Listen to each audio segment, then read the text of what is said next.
Assalamu alaikum. So today we will be starting with a new chapter and this chapter is price elasticity of supply, right? हम लोगों ने demand, हम लोगों ने PED, वाईडी, एक्सईडी, supply, 5 chapter हम लोग cover कर चुके हैं। अब जो हमारा 6th चैप्टर है उसका नाम है प्राइस इलास्टिसिटी ऑफ सप्लाई और ये लास्ट इलास्टिसिटी का चैप्टर है। 4 इलास्टिसिटीज होती हैं: price elasticity of demand, income elasticity of demand, cross elasticity of demand और price elasticity of supply. And this is the last one. इसके बाद we are done with the elasticity part. Okay, so let's start with price elasticity of supply. Okay, तो यार अगर आपको याद हो तो हमने सबसे पहले इलास्टिसिटी जो पढ़ी थी उसका नाम था प्राइस इलास्टिसिटी ऑफ डिमांड। आज जो हम लोग इलास्टिसिटी पढ़ रहे हैं उसका नाम है प्राइस इलास्टिसिटी ऑफ सप्लाई। क्या पढ़ रहे हैं हम लोग? आज हम लोग पढ़ रहे हैं प्राइस इलास्टिसिटी ऑफ सप्लाई। तो before we start with the definition मैं आपको याद दिलाऊं, प्राइस इलास्टिसिटी ऑफ डिमांड बताता था कि प्राइस के चेंज की वजह से क्वांटिटी डिमांडेड में कितना चेंज आएगा। इनकम इलास्टिसिटी ऑफ डिमांड बताता था कि इनकम के चेंज की वजह से क्वांटिटी डिमांड में कितना चेंज आएगा। क्रॉस इलास्टिसिटी ऑफ डिमांड बताता था कि एक गुड के प्राइस की वजह से दूसरे गुड की क्वांटिटी डिमांड में कितना चेंज आएगा। अब सर ये प्राइस इलास्टिसिटी ऑफ सप्लाई बताता है कि एक गुड के प्राइस की वजह से क्वांटिटी सप्लाइड में कितना चेंज आएगा। तो sir price elasticity of supply measures responsiveness. Sir, what does price elasticity of supply measures? Sir price elasticity of supply measures के प्राइस के चेंज की वजह से क्वांटिटी सप्लाइड में कितना चेंज आएगा, कितना परसेंटेज चेंज आएगा। क्या बताया आपको? Sir price elasticity of supply ये बताता है कि प्राइस के चेंज की वजह से क्वांटिटी सप्लाइड में कितना चेंज आएगा।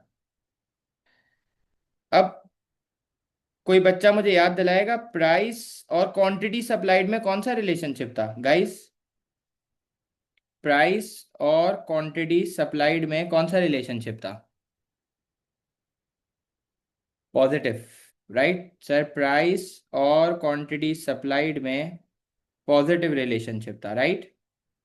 और ये हमें किसने बताया था? ये हमें बताया था लॉ ऑफ, किसने? ये हमें बताया था किसने? लॉ ऑफ सप्लाई ने। सही कह रहा हूँ सर? प्राइस और क्वांटिटी सप्लाइड में पॉजिटिव रिलेशन था और ये हमें बताया था लॉ ऑफ सप्लाई ने, राइट।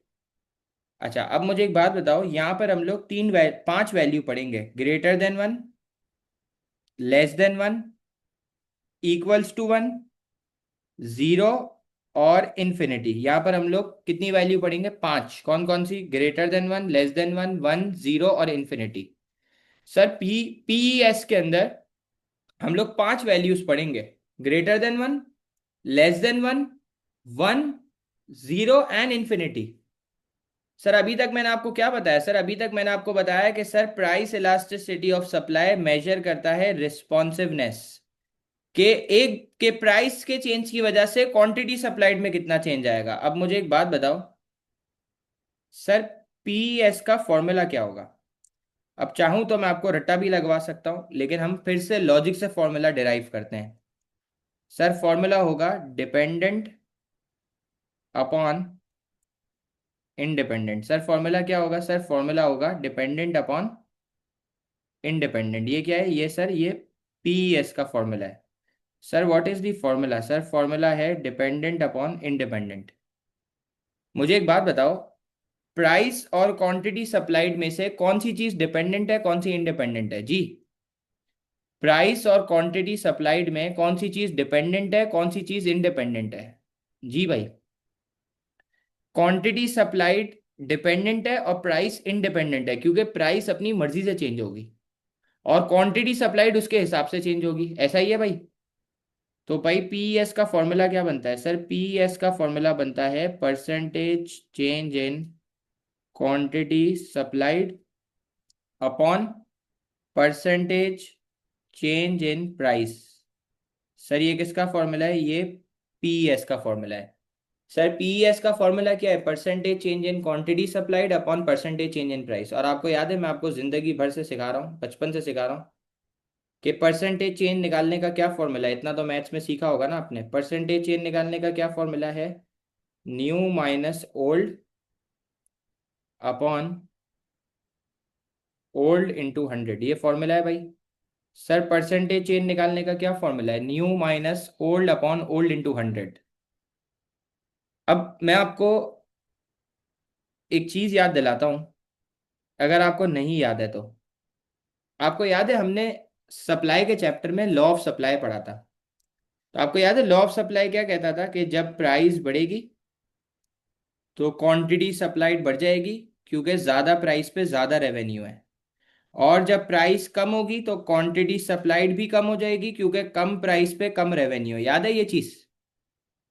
तो मुझे एक बात बताओ, ये जो क्वांटिटी सप्लाइड बढ़ रही है और ये जो क्वांटिटी सप्लाइड कम हो रही है, ये किसको देख के बढ़ी और कम हो रही है, ये प्राइस को देख के बढ़ी और कम हो रही है ना। कि भाई प्रोड्यूसर क्या कहता है, मैं ज्यादा प्राइस पे ज्यादा माल सप्लाई करूंगा क्योंकि रेवेन्यू ज्यादा है, मैं कम प्राइस पे कम माल सप्लाई करूंगा क्योंकि रेवेन्यू कम है। तो इट मीन्स कि ये जो क्वांटिटी सप्लाइड है ये डिपेंडेंट है और प्राइस जो है ये इंडिपेंडेंट है। तो इस वजह से ये जो फॉर्मूला आपके सामने डिराइव हुआ है, percentage change in quantity supplied upon percentage change in price, ये कैसे डिराइव हुआ है, क्योंकि पीईएस क्या बताता है कि प्राइस के चेंज की वजह से क्वांटिटी सप्लाइड में कितना परसेंटेज चेंज आएगा, करेक्ट। तो sir price elasticity of supply क्या बताता है, sir price elasticity of supply ये बताता है कि प्राइस के चेंज की वजह से क्वांटिटी सप्लाइड में कितना चेंज आएगा। ठीक है, पीईएस को कैलकुलेट करने का फॉर्मूला क्या है, percentage change in quantity supplied upon percentage change in price. अब मुझे जरा जवाब देना, सर इलास्टिसिटी कितने तरीके की है। सर इलास्टिसिटी 5 तरीके की है। कितने तरीके की है? सर इलास्टिसिटी जो है वो 5 तरीके की है। अब गौर से सुनना। सर पहली जो इलास्टिसिटी है ना, उसका नाम है इलास्टिक सप्लाई। सर पहली जो इलास्टिसिटी है उसका नाम है इलास्टिक सप्लाई। अब आप याद रखना, when ever your answer is greater than 1 ना, जब भी आपका आंसर ग्रेटर देन 1 होगा तो आपकी सप्लाई इलास्टिक है। और आप याद रखना, when ever your answer is less than 1, sir जब भी आपका आंसर ग्रेटर देन 1 है तो इसका मतलब है सप्लाई इलास्टिक है।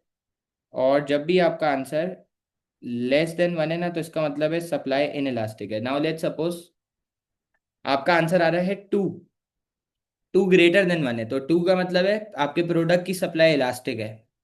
अगर आपका आंसर आ रहा है 0.6, 0.6 लेस देन 1 है, तो इसका मतलब है आपकी सप्लाई इन इलास्टिक है।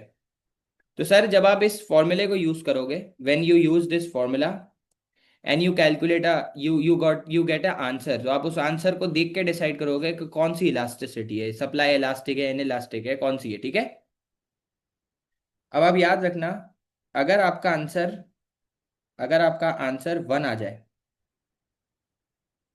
सर अगर आपका आंसर 1 आ जाए, तो सर 1 का मतलब है कि आपकी सप्लाई यूनिटरी इलास्टिक है। क्या बोला?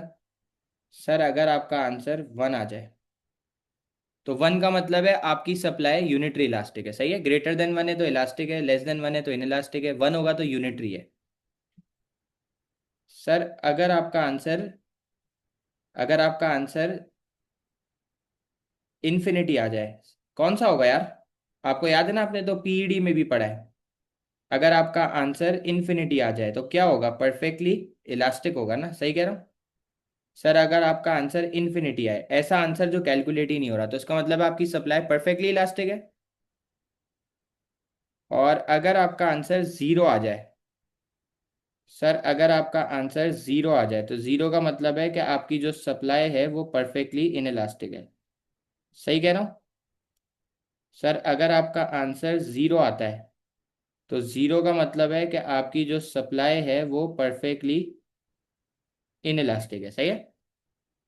तो आपने मुझे क्या बोला, सर अगर आपका आंसर ग्रेटर देन 1 है तो सप्लाई इलास्टिक है, लेस देन 1 है तो इनइलास्टिक है, 1 है तो यूनिटरी इलास्टिक है, इन्फिनिटी है तो परफेक्टली इलास्टिक है, 0 है तो परफेक्टली इनइलास्टिक है।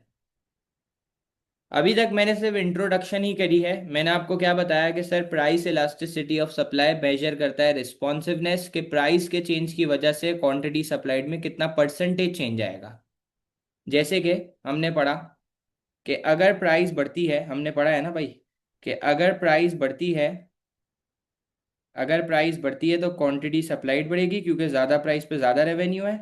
और अगर प्राइस कम होगी तो क्वांटिटी सप्लाइड कम होगी क्योंकि कम प्राइस पे कम रेवेन्यू है ना। तो हमने पढ़ा है ये बात कि प्राइस बढ़ेगी तो क्वांटिटी सप्लाइड तो बढ़ेगी, प्राइस कम होगी तो क्वांटिटी सप्लाइड तो कम होगी। लेकिन ये क्वांटिटी सप्लाइड कितने परसेंटेज से बढ़ेगी कितने परसेंटेज से कम होगी ये हमें कौन बताएगा? ये हमें पीईएस बताएगा। करेक्ट। तभी तो प्राइस इलास्टिसिटी ऑफ सप्लाई क्या मेजर करता है sir? Price elasticity of supply measure करता है रिस्पॉन्सिवनेस, कि प्राइस के चेंज की वजह से क्वांटिटी सप्लाइड में कितना चेंज आएगा। अगर प्राइस बढ़ेगी तो क्वांटिटी सप्लाइड बढ़ जाएगी, प्राइस कम होगी तो क्वांटिटी सप्लाइड कम हो जाएगी। लेकिन ये क्वांटिटी सप्लाइड कितने परसेंटेज से बढ़ेगी कितने परसेंटेज से कम होगी ये हमें कौन बताता है? ये हमें पीईएस बताता है। Simple is that. Okay, now I am introducing the first two cases, elastic and inelastic. ये जो बाकी तीन होते हैं ना, आपको याद है इनको क्या कहते थे?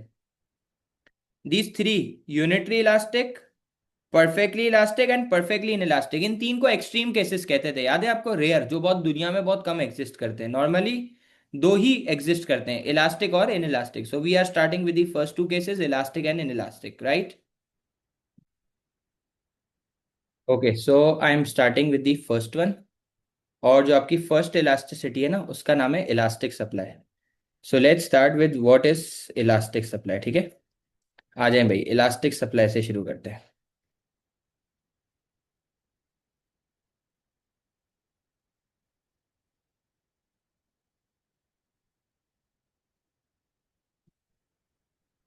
अच्छा, अब आप मुझे एक बात बताओ सर, इलास्टिक सप्लाई में आपका आंसर क्या होगा?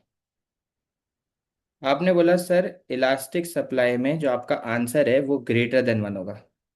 सही कह रहा हूँ? आपने बोला सर इलास्टिक सप्लाई में जो आपका आंसर है ना वो ग्रेटर देन वन होगा। ऐसा ही है? सर इलास्टिक सप्लाई में जो आपका आंसर है वो ग्रेटर देन वन होगा। और इलास्टिक सप्लाई में हाई रिस्पॉन्सिवनेस है। सर इलास्टिक सप्लाई में आंसर ग्रेटर देन वन होगा और इलास्टिक सप्लाई में हाई रिस्पॉन्सिवनेस है। क्या आप लोगों को पता है हाई रिस्पॉन्सिवनेस का क्या मतलब है? ये वर्ड हमने पीडी में भी पढ़ा था। क्या आपको पता है हाई रिस्पॉन्सिवनेस का क्या मतलब है? सर हाई रिस्पॉन्सिवनेस का मतलब होता है कि क्वांटिटी सप्लाइड में कितना चेंज आएगा, लार्जर या स्मॉलर? सर हाई रिस्पॉन्सिवनेस का मतलब है कि क्वांटिटी सप्लाइड में लार्जर चेंज आएगा। सही कह रहा हूँ?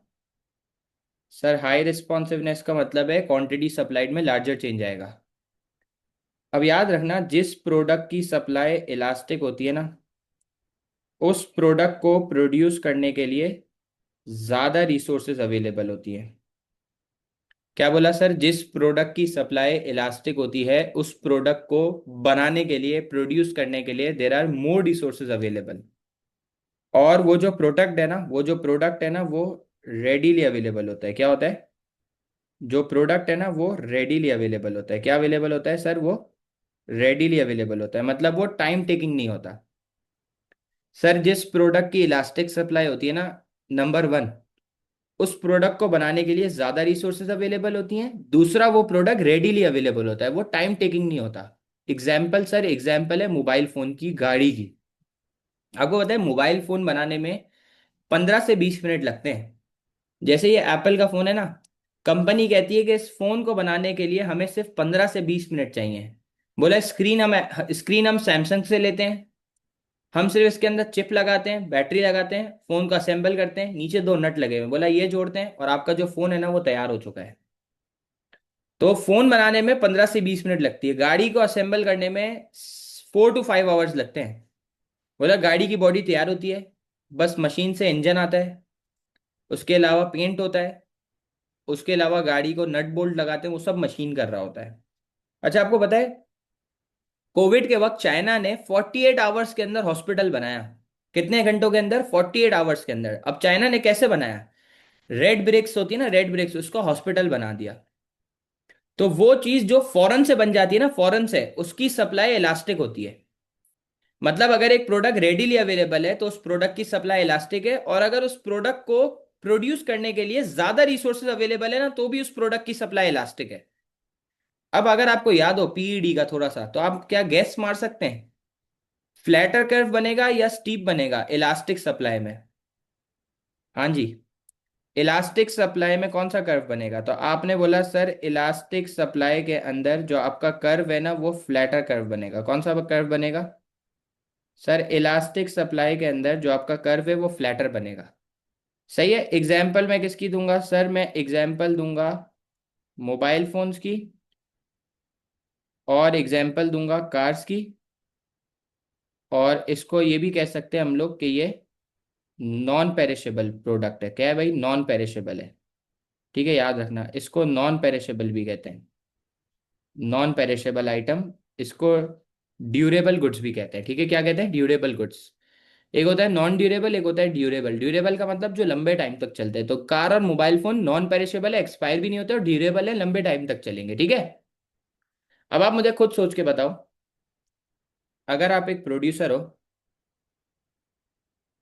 और अगर प्राइस 10% से बढ़ती है, तो आप क्वांटिटी, प्राइस थोड़े से बढ़ती है, तो एक बात तो फिक्स है कि क्वांटिटी सप्लाई तो बढ़ेगी, क्योंकि लॉ ऑफ सप्लाई ने बोला है कि एज अ प्रोड्यूसर मैं ज्यादा प्राइस पे ज्यादा माल सप्लाई करूंगा, क्योंकि रेवेन्यू ज्यादा होता है। तो अगर आपके प्रोडक्ट की सप्लाई इलास्टिक है और अगर प्राइस थोड़े से बढ़ती है, तो आप क्वांटिटी सप्लाइड को कितने से बढ़ाओगे?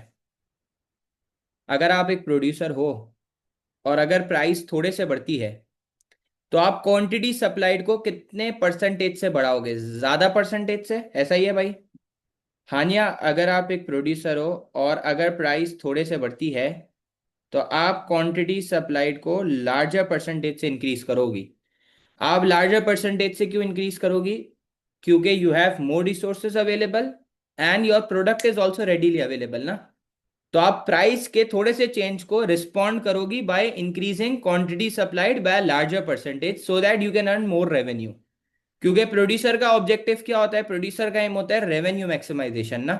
तो सर अगर इलास्टिक सप्लाई के केस में प्राइस थोड़े से बढ़ती है, तो प्रोड्यूसर क्वांटिटी सप्लाइड को ज्यादा से बढ़ाएगा, because he has more resources available and इस product is also readily available. तो इस तरीके से प्रोड्यूसर का टोटल रेवेन्यू बढ़ जाएगा। करेक्ट। अब आप सिर्फ इतना देख के बता दो प्लीज चैट बॉक्स पे, प्राइस और क्वांटिटी सप्लाइड में कौन सा रिलेशनशिप आपको दिख रहा है? बेटा प्राइस और क्वांटिटी सप्लाइड में आपको कौन सा रिलेशनशिप दिख रहा है? पॉजिटिव ना। तो इसका मतलब है आदिल, जो हमारा कर्व है वो अपवर्ड स्लोपिंग बनेगा। रोमेसा, जो हमारा कर्व है वो अपवर्ड स्लोपिंग बनेगा, but um it would be a flatter curve, it would be upward sloping, लेकिन जो शेप है वो फ्लैटर होगा। सही है। अब आप चेक करो कैसे बनेगा, सीखो। सबसे पहले आपने दो एक्सिस बनानी है। सही है। ये आपने दो एक्सिस बना दी, उसके बाद आपने क्या करनी है? उसके बाद आपने लेबलिंग करनी है। अब आप चेक करो, सर ऊपर आ जाएगा प्राइस, और प्राइस को किससे डिनोट करते हैं? पी से। सर नीचे क्या आ जाएगा? सर नीचे आ जाएगा क्वांटिटी सप्लाइड, और क्वांटिटी को किससे डिनोट करते हैं? क्यू से। अब सर ये जो मैंने आपके सामने ये जो अभी रेड हाइलाइटर से कर्व बनाया ना, ये एक नॉर्मल अपवर्ड स्लोपिंग कर्व है। अब इसी कर्व को अगर मैं अंदर की तरफ टिल्ट करता हूं तो ये स्टीप होता है, और अगर मैं बाहर की तरफ टिल्ट करता हूं तो ये फ्लैटर होता है। फिर से रिपीट कर रहा हूं, अगर मैं एक नॉर्मल सप्लाई कर्व को अगर आगे की तरफ टिल्ट करता हूं तो फ्लैटर होगा, पीछे की तरफ करता हूं टिल्ट तो स्टीप होगा। तो सर इलास्टिक सप्लाई में तो फ्लैटर कर्व बनता है ना। तो आप चेक करो, इलास्टिक सप्लाई में फ्लैटर कर्व बनता है ना। तो आप चेक करो, क्या मैंने सही बनाया है? क्या मैंने सही कर्व बनाया है? बिल्कुल सर, अपवर्ड स्लोपिंग है। बट कौन सा कर्व है ये? सर ये एक फ्लैटर कर्व है। सर क्या हमें सीआई में लिखना है कि यार ये मैंने फ्लैटर कर्व बनाया? नो, वो शेप देख के खुद समझ जाएगा कि ये फ्लैटर कर्व है। ठीक है। तो आप देखो ये कर्व अपवर्ड स्लोपिंग तो है, लेकिन इट्स फ्लैटर। सही है। अब आप चेक करो, ये आपकी पुरानी प्राइस है और ये आपकी पुरानी क्वांटिटी है। सही है। ये आपने प्राइस को बढ़ाया, जहां टच हुआ नीचे क्वांटिटी आ गई। सही है। अब आप चेक करो, सर ये प्राइस पी हो गई, ये पॉइंट ए हो गया, और ये क्वांटिटी क्यू हो गई। सर देखो, जब प्राइस पी से पी वन के ऊपर इंक्रीज हुई, तो क्वांटिटी सप्लाइड क्यू से क्यू वन के ऊपर एक्सटेंड हो गई। और ये ए से बी पे क्या हो रही है? कोई बच्चा बढ़ाएगा, बताएगा? सर जब प्राइस पी से पी वन पे इंक्रीज हो रही है, तो क्वांटिटी सप्लाइड क्यू से क्यू वन के ऊपर एक्सटेंड हो रही है। और कोई बच्चा बताएगा प्लीज, ये ए से बी पे क्या हो रही है, what is this happening from A to B.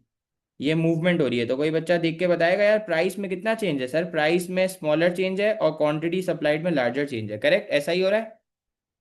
सवाल, सर प्राइस में स्मॉलर चेंज है तो क्वांटिटी सप्लाइड में लार्जर चेंज क्यों है? क्योंकि इलास्टिक सप्लाई में देर इज हाई रिस्पॉन्सिवनेस ना, there are more resources available, तो producer will respond much to a smaller change in price. Price थोड़े से बढ़ी है तो प्रोड्यूसर ने क्वांटिटी सप्लाइड को ज्यादा से बढ़ाया है। क्यों ज्यादा से बढ़ाया है? क्योंकि ज्यादा रिसोर्सेज अवेलेबल है और प्रोडक्ट भी रेडीली अवेलेबल है, उसको प्रोडक्ट बनाने में टाइम नहीं लगेगा। तो जब प्राइस थोड़े से बढ़ रही है तो वो क्वांटिटी सप्लाइड को ज्यादा से बढ़ाएगा so that he can earn more revenue, right. तो सर इलास्टिक सप्लाई में आंसर ग्रेटर देन वन होगा। इलास्टिक सप्लाई में हाई रिस्पॉन्सिवनेस है, हाई रिस्पॉन्सिवनेस का मतलब है क्वांटिटी सप्लाइड में लार्जर चेंज आएगा। इलास्टिक सप्लाई में ज्यादा रिसोर्सेज अवेलेबल होती हैं, प्रोडक्ट रेडीली अवेलेबल होता है। इलास्टिक सप्लाई में अगर प्राइस थोड़े से बढ़ती है तो क्वांटिटी सप्लाइड ज्यादा से बढ़ जाएगी और इसका प्रोड्यूसर का टोटल रेवेन्यू इंक्रीज हो जाएगा, correct. Now I am going towards in elastic supply. Okay let's start. कि सर यार ये इन इलास्टिक सप्लाई क्या होती है, अब गौर से सुनिएगा मेरी बात।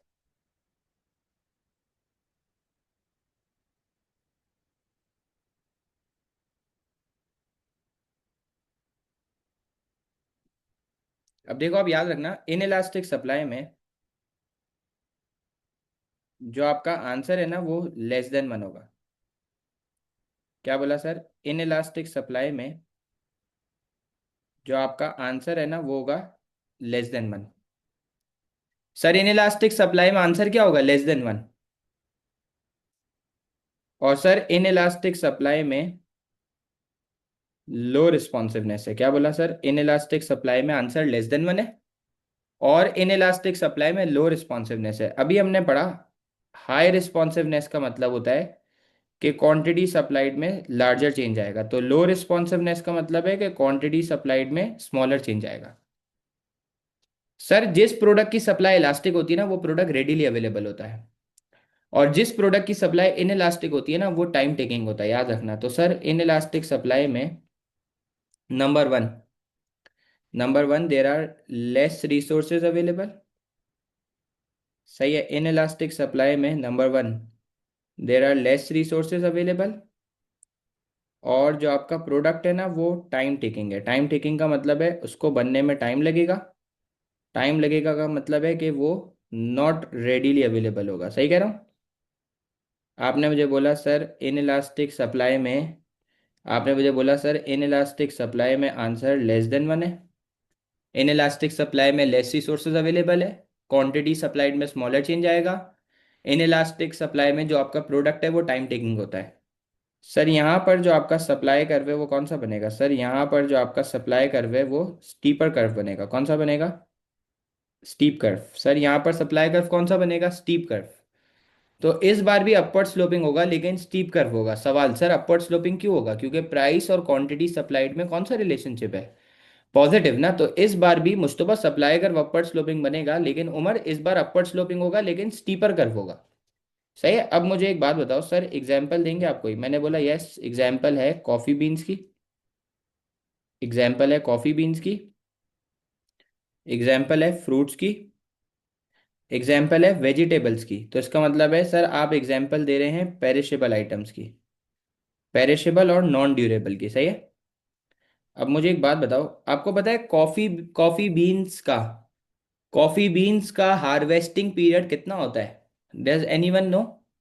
कॉफ़ी बीन का हार्वेस्टिंग पीरियड कितना होता है, किसी को पता है? कॉफ़ी बीन्स का हार्वेस्टिंग पीरियड कितना होता है? कॉफ़ी बीन्स का harvesting period around 6 to 7 months होता है। सर कॉफ़ी बीन्स का harvesting period around 6 to 7 months होता है।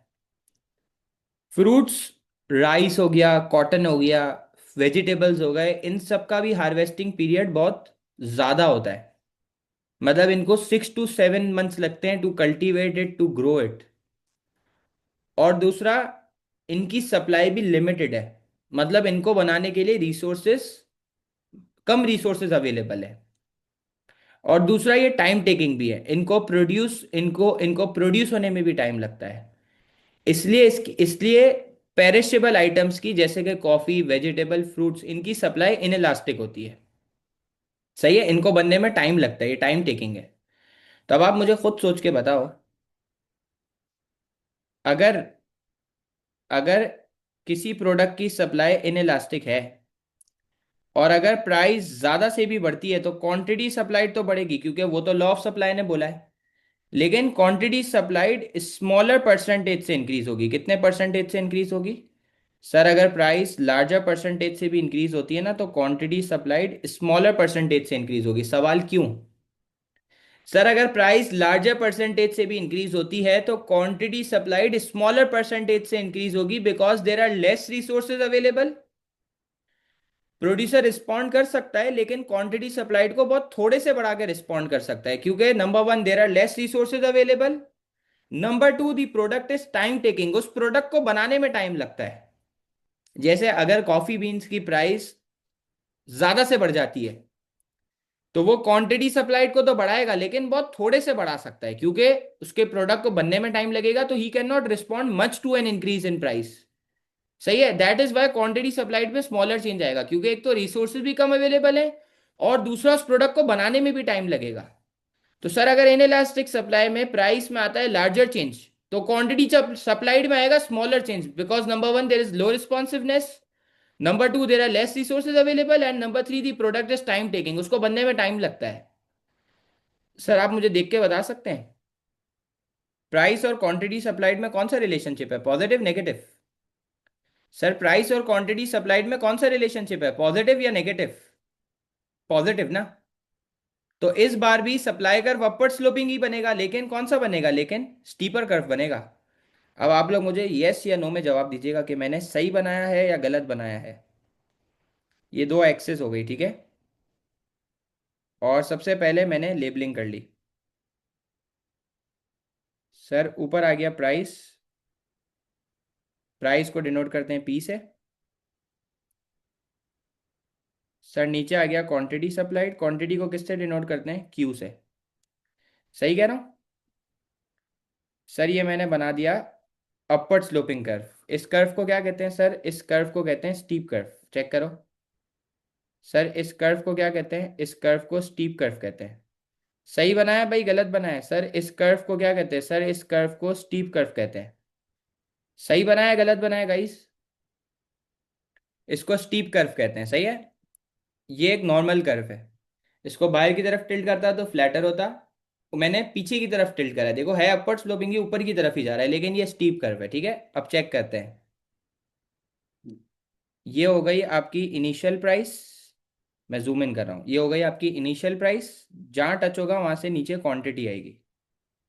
सर ये प्राइस पी हो गया, ये पॉइंट ए हो गया, और ये क्वांटिटी क्यू हो गई। अब आप चेक करो, ये मैंने प्राइस को बढ़ा रहा हूँ हाँ। आप चेक करो, ये मैंने प्राइस को ज़्यादा से बढ़ाया, जहाँ टच हुआ नीचे क्वांटिटी आएगी। तो आप चेक करो, मैंने प्राइस को पी से P1 के ऊपर ज़्यादा से बढ़ाया, तो क्वांटिटी सप्लाइड कितने से बढ़ गई, थोड़े से बढ़ गई। सही कह रहा हूँ भाई, चेक करो। सर मैंने प्राइस को पी से P1 के ऊपर ज़्यादा से बढ़ाया, तो क्वांटिटी सप्लाइड कितने से बढ़ गई, सर क्वांटिटी सप्लाइड थोड़े से बढ़ गई। चेक करो। सर मैंने प्राइस को पी से P1 के ऊपर ज़्यादा से बढ़ाया, तो क्वांटिटी सप्लाइड बहुत थोड़े से बढ़ गई। और ये ए से बी पे क्या हो रही है बेटा, ये ए से बी पे मूवमेंट हो रही है। तो मैं आपको पहले दिन से एक बात सिखा रहा हूँ कि प्राइस की वजह से मूवमेंट होती है और अदर फैक्टर्स की वजह से शिफ्ट होता है, राइट। तो मुझे जरा एक बात बताओ, इन इलास्टिक सप्लाई में the answer will be less than one. Inelastic supply there will be low responsiveness, which means there will be a smaller change in quantity supplied. Inelastic supply there are less resources available, the product is time taking, product को बनने में time लगेगा। In elastic supply में अगर price ज्यादा से भी बढ़ती है तो क्वांटिटी सप्लाइड बहुत थोड़े से बढ़ेगी, क्योंकि अगर प्राइस ज्यादा से बढ़ती है तो producer will respond, but he can respond by a smaller percentage. वो क्वांटिटी सप्लाइड को इतने ज्यादा से नहीं बढ़ा सकता जितने ज्यादा से प्राइस बढ़ी है, because number one, due to the responsiveness, and number two, there are less resources available, and the product is also time taking, उस प्रोडक्ट को बनने में भी टाइम लगता है, right. Okay. Okay, do me a favor, kindly please read this paragraph for me, for both elastic and inelastic supply. Okay.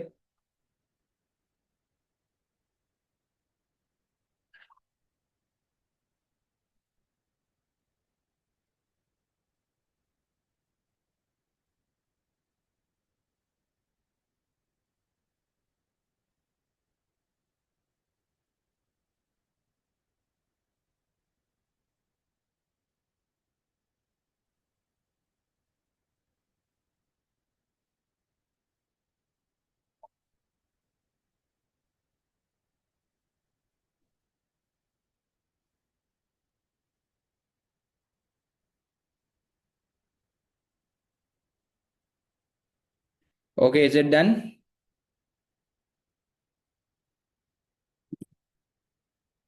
अच्छा जी, तो हमने इलास्टिक और इनइलास्टिक सप्लाई हम लोगों ने पढ़ लिया। हम लोगों ने बेसिकली जो चैप्टर शुरू करा था उसका नाम था price elasticity of supply, and हमने स्टार्ट करा फर्स्ट बाय द डेफिनेशन। तो let's have a quick recap. हमने सबसे पहले पढ़ा that price elasticity of supply measure करता है रिस्पॉन्सिवनेस, कि प्राइस के चेंज की वजह से क्वांटिटी सप्लाइड में कितना चेंज आएगा। फिर आपको मैंने बताया कि पीईएस को निकालने का फॉर्मूला क्या है, percentage change in quantity supplied upon percentage change in price. Percentage change निकालने का क्या फॉर्मूला है, new minus old upon old into 100। फिर इसके बाद मैंने आपको बताया हम लोग पीईएस में 5 वैल्यूज पढ़ेंगे, elastic, greater than one, less than one, one, zero और infinity. Today we cover 2 values, greater than one, less than one. Greater than one is your elastic supply, less than 1 is your inelastic supply, 1 is unitary, infinity is perfectly elastic, and 0 is perfectly inelastic, right? Okay, so I'm sending you this PDF on the WhatsApp group. You guys may copy, and now we will do usefulness of PES to a producer and the extreme cases in the next class. Test भी आने वाला है because हम लोगों ने इलास्टिसिटीज complete कर लिया, तो आप टेस्ट की तैयारी भी शुरू कर दें। डिमांड, पीईडी, वाईडी, एक्सीडी, ठीक है, 3 चैप्टर्स का टेस्ट भी होगा आपका, नॉट दिस वीक, उसके नेक्स्ट वीक में, सही है? ओके जी, थैंक यू।